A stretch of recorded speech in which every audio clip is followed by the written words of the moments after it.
It says that I am live.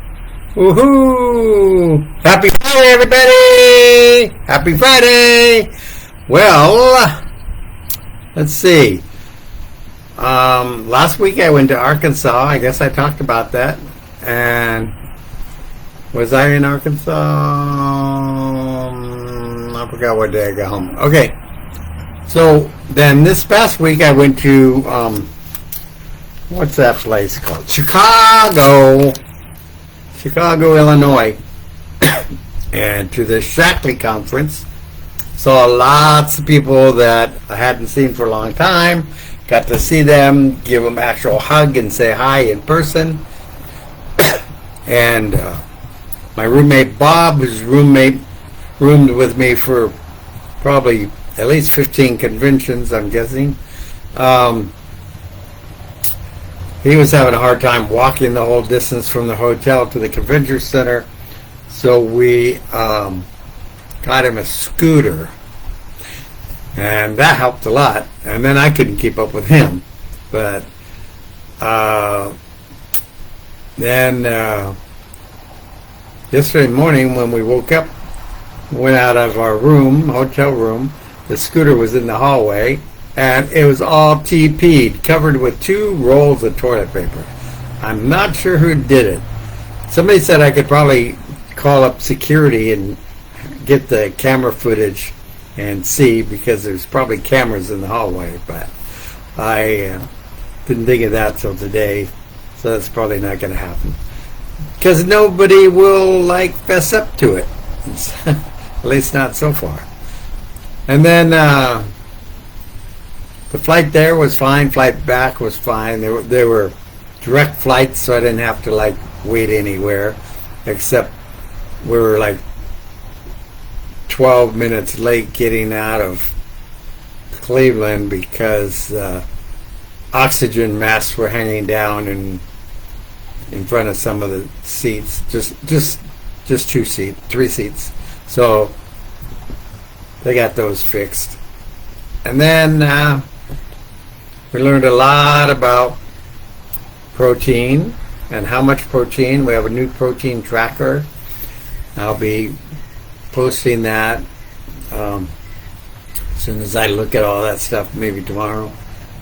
And then I want to have gatherings in my house like I used to have, and just gatherings just to say hi and whatever, and yes, to show, maybe talk about one product, but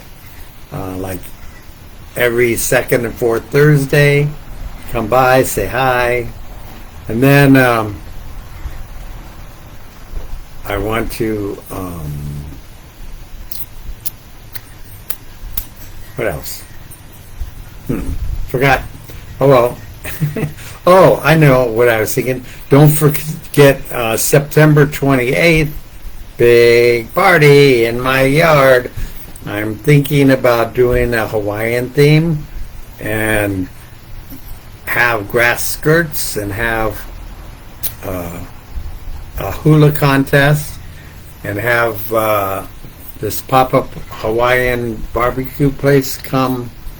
I don't know what it costs or what yet. I got to work all that out.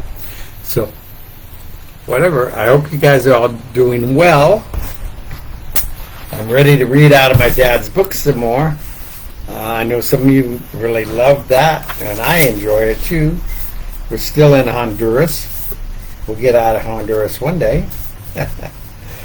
So, on the 11th of January, we wrote and mailed lots of letters, went shopping and bought several things, including wrapping paper, and had a new battery put into Betty's watch. We went to the movie theater and saw a funny movie called Look Who's Talking Now. The morning of the 12th, Betty, Robbie, and Megan went to a Helping Hands meeting at a very nice home of 2 doctors there.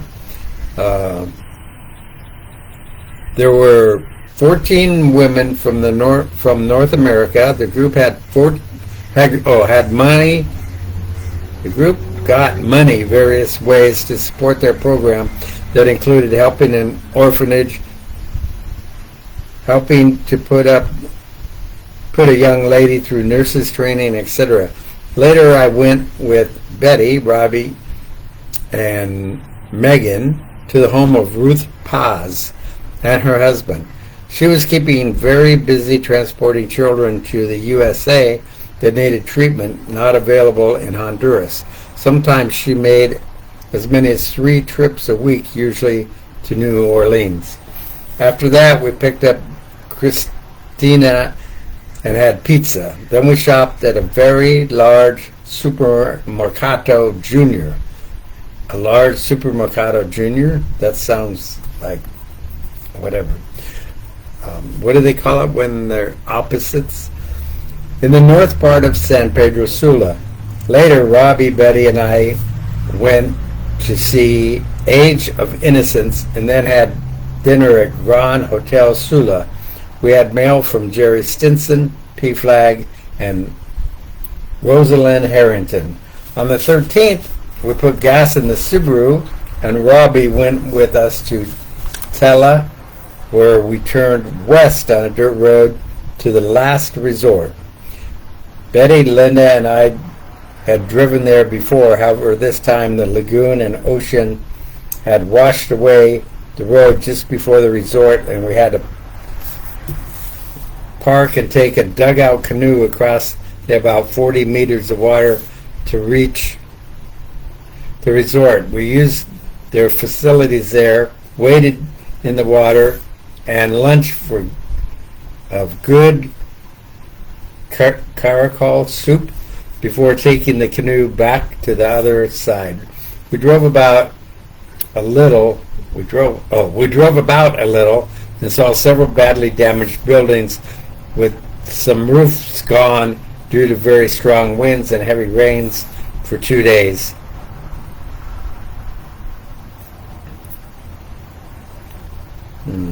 We were back at San Pedro Sula by 4 and found out Dr. Joyce that Ava was back in Honduras. We were told that she had left Christmas presents for us and several children in Subirana. The 3 of us took Dr. Joyce to Don Udo's for a delicious fish dinner. I discovered that coolant was disappearing out of the Subaru's cooling system, and I couldn't see a leak anywhere.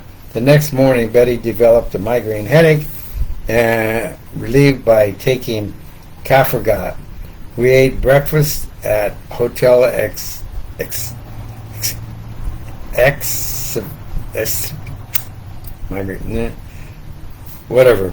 Exavito, and then walked to Dr. Joyce's, where we found Christine with a bad hangover from drinking too much the night before. Robbie was there and mentioned that Jamie, who sometimes interpreted for visitors not speaking Spanish, and Megan apparently went to a hotel the night before, and Megan got back to her room at AIEH at 6:30 a.m. Betty and I drove the car to Andover, Finley, and Simon, where we picked up a lot of medications for Dr. Joyce and took them to her office, where we unloaded them. Then we loaded the medications for Subirana, our luggage, Megan, Susie, and Jackie, in her 3rd year of medical school and going to Subirana to be with her family for a few days. We left at 11 and arrived in Subirana at 1:15. Holda came and fixed lunch for us. We saw 4 patients while waiting for lunch. The highlight of the 15th of January 1994 was that in the afternoon we were invited to Doris Hernandez's home for a birthday party for Benjamin at 7 that evening. They said that Dr. Joyce, Louis, Christine, Diana were invited, but we're not sure that Dr. Joyce's car would be repaired in time to come. At 4:30, Max arrived by truck saying that he had left his car at Chyanka because the muddy roads were too bad. And he and Lojito took the Subaru 4x4 and brought all of the things he had in his pickup back by 5:30. Let's see, who's top? Let's see. Joyce says, Happy Friday from Ohio. And let's see. Sharon says, all class reunion Sunday. Oh, yes.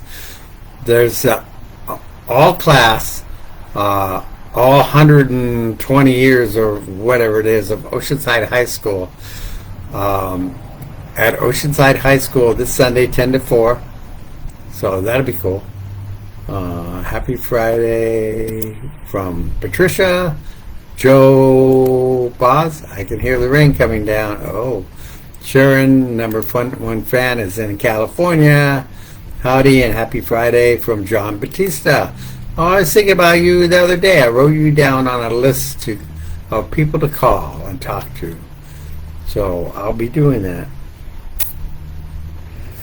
Okay, we had been invited to Marco's wedding in Buena Vista, but we didn't go because the roads were too bad. At 7:30, we went to Doris's home for a party. They had a mobile disco service that had set up a huge speakers, lots of lights, and mirrored balls, both inside and outside the house. We were served fruit cocktails. Dr. Joyce, Christina Lewis, and Jaime arrived about 9:30, and Benjamin finally arrived about 10. There was a crowd of about 60 people there, and we were all served tamales and later carne asada, tortillas, and Pepsi. We were informed that a large piñata would get a good workout about midnight. Then some party crashers who had been drinking arrived at 11:40, while Betty and I and some others were sitting at a table outside. We heard a loud report, soon followed by 5 more. A loud report in succession out front. Immediately there was a lot of screaming and shouting. A fellow about 10 feet from us got up from his chair with pain in his right shoulder and turned out to be due to a bullet wound. A crowd of people quickly gathered about a man on the ground in front of the house. I got there as quickly as I could and found that he had 1 bullet hole in the left side of his head and 4 in his chest. He had no pulse and his pupils were fully dilated. He was dead. Eyewitness said that the man who died and the shooter got into an argument. One drew a knife and the other his pistol. A stray bullet hit the man with the bullet in the shoulder. We took the man with the shoulder wound to the clinic where we cleaned the wound, found no exit wound for the bullet, gave him some pain medicine, dressed the wound, and at 12:25 a.m. left in a car with friends, taking him to a hospital in San Pedro Sula. His vital signs were all good. Dr. Joyce, Christine, Lewis, Megan all slept at the clinic that night after we had tea and cookies. All right. Well, it's 6:29. I won't be able to get through the rest of this right here tonight, but that was interesting. That I didn't know they were at, or at least don't remember, they were at a party, that there was a shootout, and guy died. My dad pronounced him dead. Wow, that's crazy. Huh. Okay, well, talk to you guys all next Friday. Love you all. Thanks for joining. Bye-bye.